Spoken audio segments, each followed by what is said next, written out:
दवाइयाँ लेकर आपके हेल्थ पर थोड़ा असर पड़ेगा प्लीज। सर, तो बीवी की गवाही भी नहीं है? कहीं इसलिए उनके हालात खराब तो नहीं हो गए? सीरियल तुमसे तुम तक में आ गया है, बहुत ही धमाकेदार ट्विस्ट। जी हाँ, अब आने वाले ट्विस्ट में देखने वाले हैं कि यहाँ पर अब आर्यवर्धन जब पूजा कर रहा होगा तो वहीं पर उसकी तबीयत बहुत ही ज्यादा बिगड़ने लगेगी।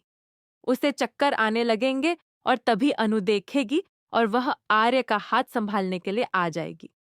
जी हाँ, दोनों मिलकर यहाँ पर पूजा करने वाले हैं और ये बात बिल्कुल भी बर्दाश्त नहीं होगी मीरा से। लेकिन ये सब हुआ कैसे? चलिए बताते हैं और क्या क्या धमाकेदार ट्विस्ट आने वाले हैं। लेकिन हाँ, अगर अभी तक आपने हमारे चैनल को सब्सक्राइब नहीं किया है तो जल्दी से कर लीजिए।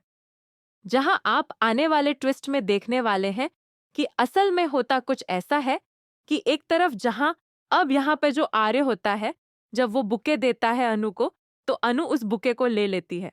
पहले वो उसे नहीं लेती, वो कहती है कि अगर मीरा मैम मुझे देंगी तो ही मैं लूंगी। जिसके बाद मीरा उससे वो बुके देती है और अनु ले लेती है।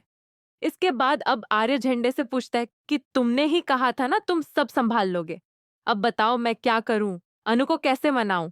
जिसके बाद झंडे कहता है कि इससे भी लेटर लिखवा लो, सब सही हो जाएगा।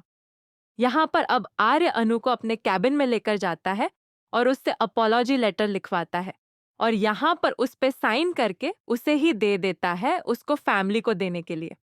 जी हाँ, यहाँ पे अब इसके बाद अनु घर चली जाती है, लेकिन अगली ही सुबह जब वो घर से ऑफिस के लिए निकलती है तभी उसे रिक्शा ही नहीं मिलता, जिसके बाद वो परेशान हो जाती है।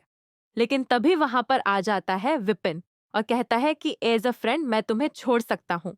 जिसके बाद पहले तो अनु मना करती है, लेकिन जब उसे सच में ही ऑटो रिक्शा नहीं मिलता तो फिर वो उसके साथ बैठकर आ जाती है। रास्ते में ही उससे टकरा जाता है आर्य। जी हाँ, आर्य उससे गाड़ी से देख लेता है कि अनु तो विपिन के साथ घूम रही है और उसे काफी ज्यादा जेलसी होती है। इतनी ज्यादा जेलसी कि अगर उसका बस चलता तो वो विपिन को धक्का मार के नीचे ही गिरा देता। जी हाँ भाई, अब तो आर्यवर्धन को प्यार हो चुका है अनु से। अब वो माने या ना माने, लेकिन इसके बाद जहां अब अनु ऑफिस पहुंच जाती है तो वहां पर आर्य बहुत ही अजीब सा बिहेव करता है। वो अपनी बीपी तक की दवाई नहीं लेता। यहाँ पर अब जैसे ही बीपी की दवाई देती है अनु उसे, वह ग्लास को फेंक देता है और यहाँ पर अनु को चोट लग जाती है। तभी वह अनु के हाथों पर अपना रुमाल बांधता है। और इतना ही नहीं, यहाँ पर अब जब बाहर पूजा हो रही